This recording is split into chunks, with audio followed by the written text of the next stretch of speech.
Hi, everyone, and thanks for joining us today. We're going to be diving into this session, the secrets to building a best-in-class marketing team for each stage of growth. My name is Julia Stead. I'm the CMO at Allocadia. For those who don't know, Allocadia is a budget management and strategic planning platform for marketers. At this point, I have a marketing team of about 8, but throughout the course of my career, I've led marketing teams of 1 all the way up to the 18 to 20 person range and have overseen marketing budgets and resources in the very, very tiny numbers all the way up to $8 to $10 million annually. So that's a little bit about me. I'm going to pass things off to Damaris and Michelle to introduce themselves as well. Damaris, welcome. Hey there, my name is Damaris Santiago. I am the Vice President of North America Enterprise Marketing at a company called HighRadius. HighRadius is a fintech SaaS unicorn. We are focused on the order to cash space specifically. I've managed teams of 1 to 25 folks.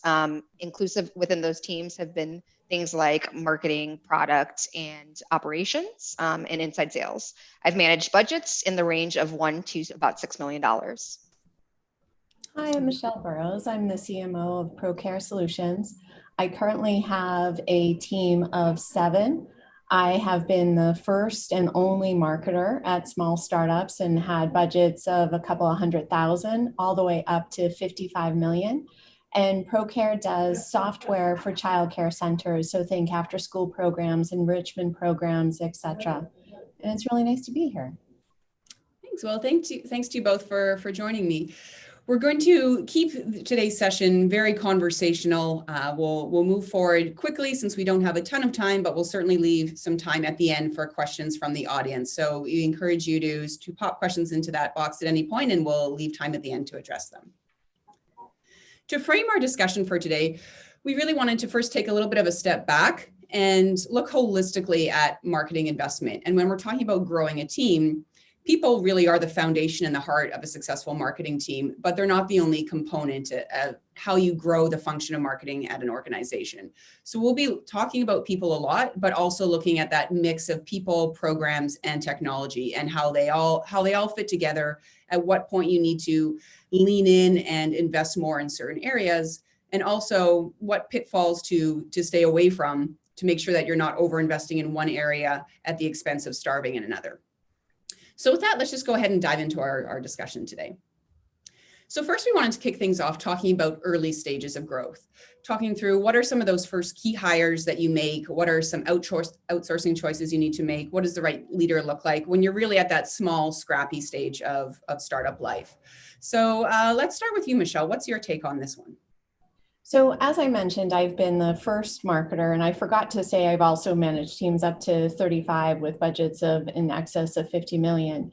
And I think when you're small and scrappy, I like to hire up and hire for the team that we need to become over time, as opposed to where you might be right now. And I also look for teams that complement where my skill set is. So I probably hire more directors at this stage, and then I might fill in with some junior staff members. The things that I'm willing to outsource include content, some operational work, some demand gen work. I wouldn't outsource product, for example. I would keep that internal. So that's how I think about it when you're at that small and scrappy stage. Hire for the team that you need to be in about 1 to 2 years. Mm-hmm. Some great points in there. Damaris, what's your take on this one? I think I agree with Michelle's comments mostly. An ideal team starts with a solid foundation. I'd also suggest hiring up director level, but not too senior. Some companies fall into the trap of thinking they need to hire a CMO, and they get stuck in a lot of theory and strategy and not in practical execution. You're going to want to look for that director that's really a utility player that has very strong digital acumen. And while they may not be in charge of demand generation at the inception, they have to be able to work with the vendor that you're outsourcing it to and make good decisions around that spend. Also, that person should have a really just positive temperament and be able to work cross-functionally, because ideally they'll be working with sales a lot, right? So the ability to roll with the punches with sales, as they'll be working on a lot of field activities as well at this level. And then I'd also start to think about early on aligning these team members with your SDR team if you already have that function in place, and start building for the longer term. Mm-hmm. Yes, some great points. I agree with both of you ladies. Definitely, I think in terms of a leader, you don't need someone extremely senior. You need a leader who's going to be comfortable rolling up their sleeves and doing a lot of the work as well. I always think it's important to look for a leader that's either strong in that demand generation, revenue generation side of marketing, or somebody that's really strong in the brand building, product marketing, storytelling side of marketing. Great if you can get someone that does all those things, but typically someone's a little bit stronger in one area or the other. So it involves looking at who your CEO is, what their vision is for marketing, what the business needs the most, and then hiring a leader who's got really strong chops in one of those areas. And then I recommend, and do this myself as a leader all the time, hiring your next person to be also relatively senior and someone who complements the gaps that your number one leader has. So for example, if they're really strong in demand generation and revenue creation, hiring a really strong sort of second in command product marketer. From there, I think you can start to add a couple more junior people to the team, sort of the workhorses of the team that have the opportunity to level up and grow with the business as well. And the skills I look for in those areas are really strong writers and marketers with really strong operational chops who can execute and run the programs that your team needs. We didn't talk a lot about technology at this stage, but I'll toss it back to you, Michelle, for a second. How do you think about investing in technology when you've got limited budgets, a small team at this early stage?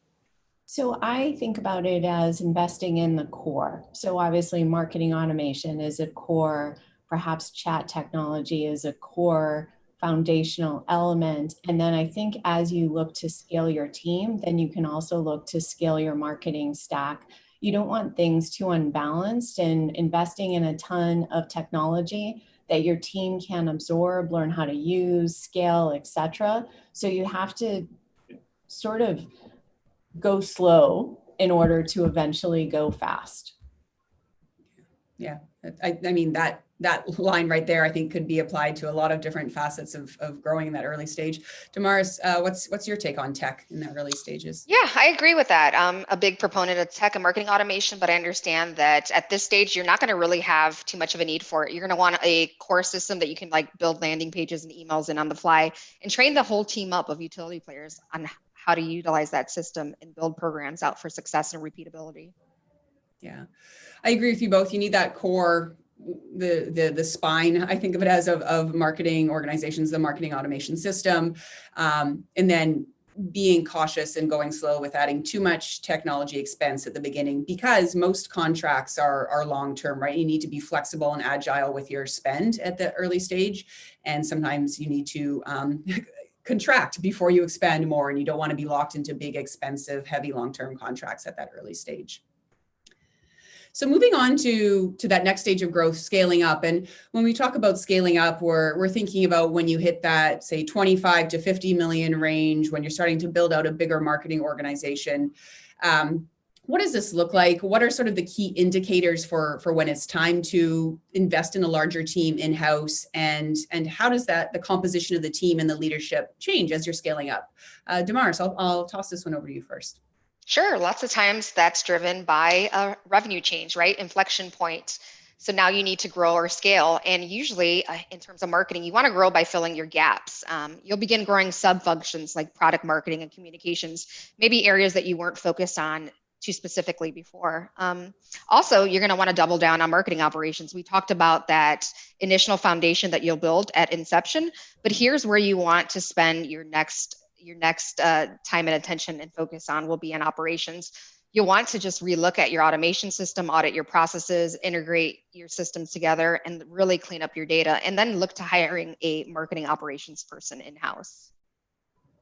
I have to chime in on that point because completely agree. I think we'll all agree on, if you don't invest in good, clean operational standards at this point, it's a huge headache to have to unwind and go back and fix another couple of years down the road. So it really is the right tipping point to make sure you're putting in the time and investment to focus on clean data, consistent systems and processes across your marketing and sales organization, because going back and overhauling it is usually at a minimum like a 9-month to 12-month endeavor.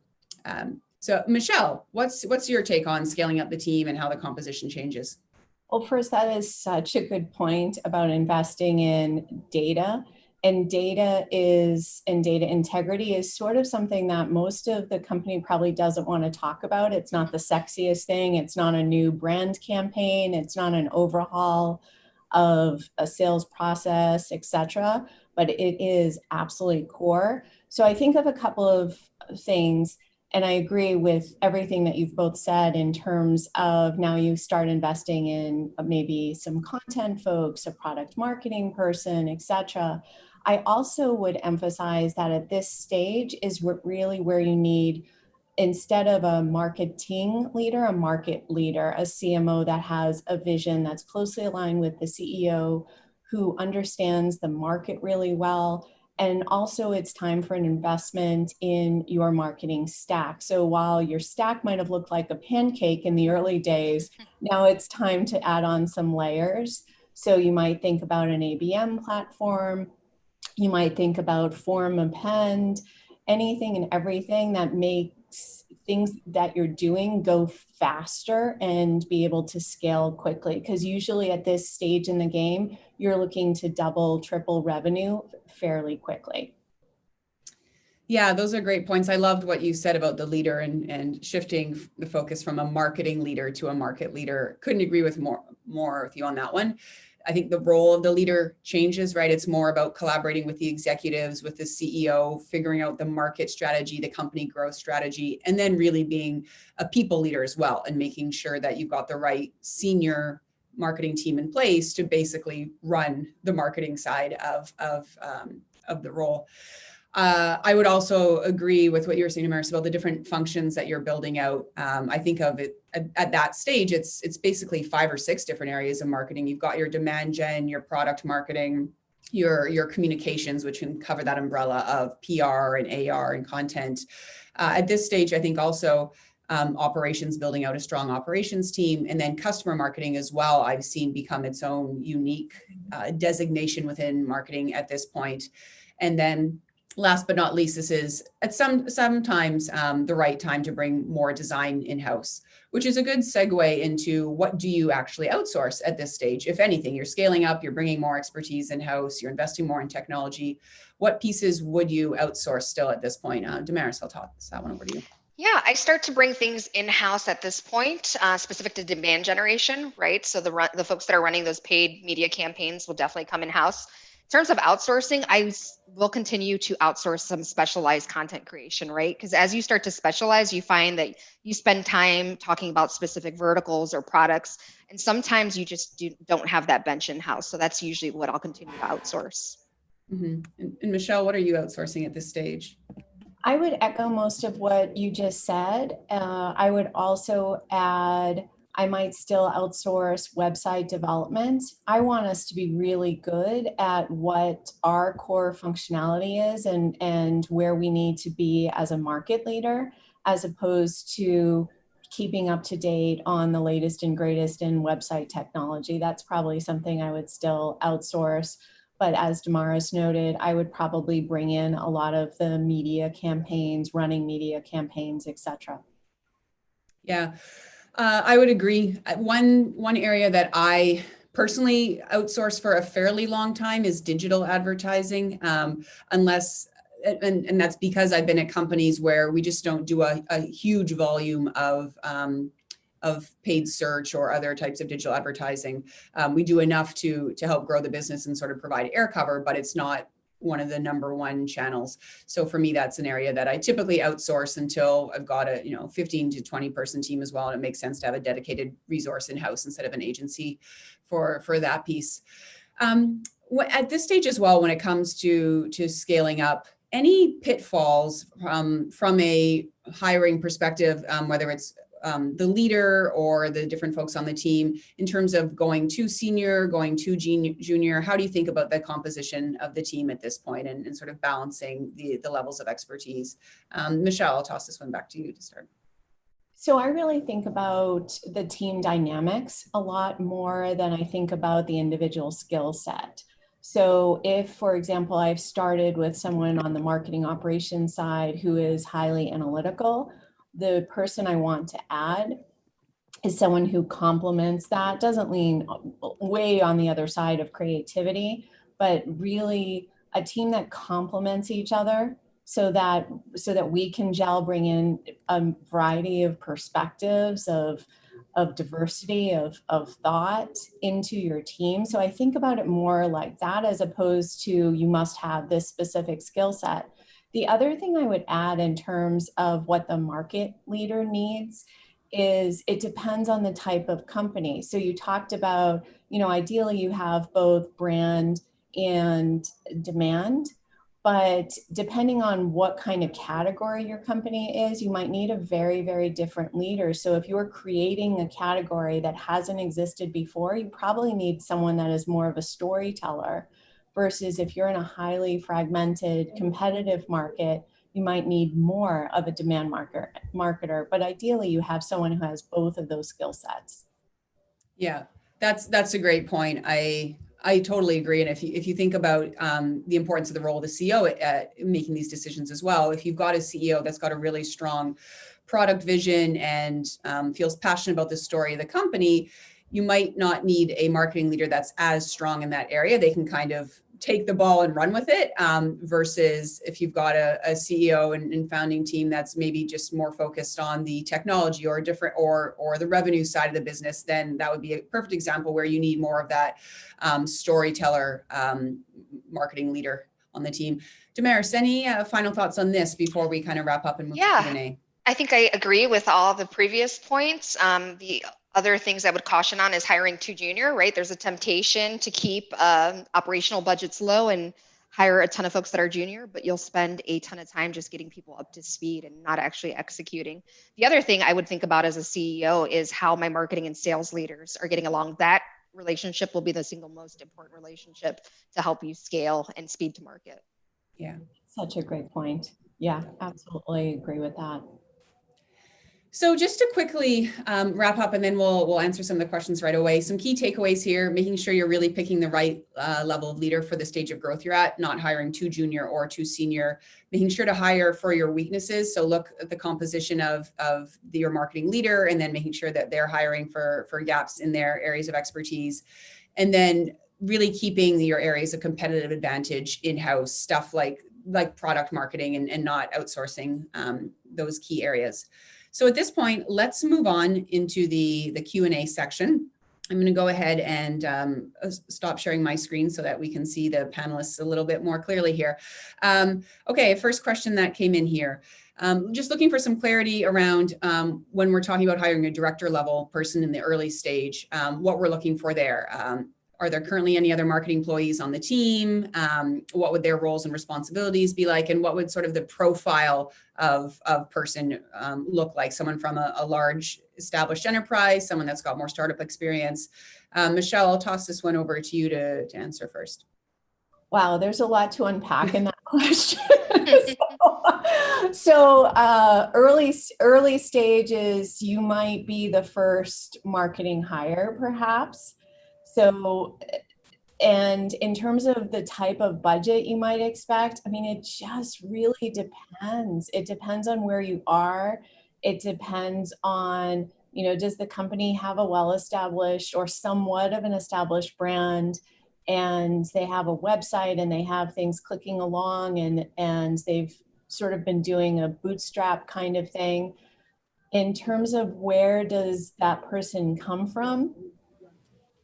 In my experience, if you hire somebody from a large established business, they're used to processes being in place, teams being in place, and it's hard to make the transition to more of a startup environment. So I think you want someone who can see the vision of here's where we need to get to, maybe has some of that large corporate experience, but also has been it has done it themselves, has rolled up their sleeves and worked in that kind of environment in the past. Great answer. I'm going to move on to another questions because we've got a lot coming in here.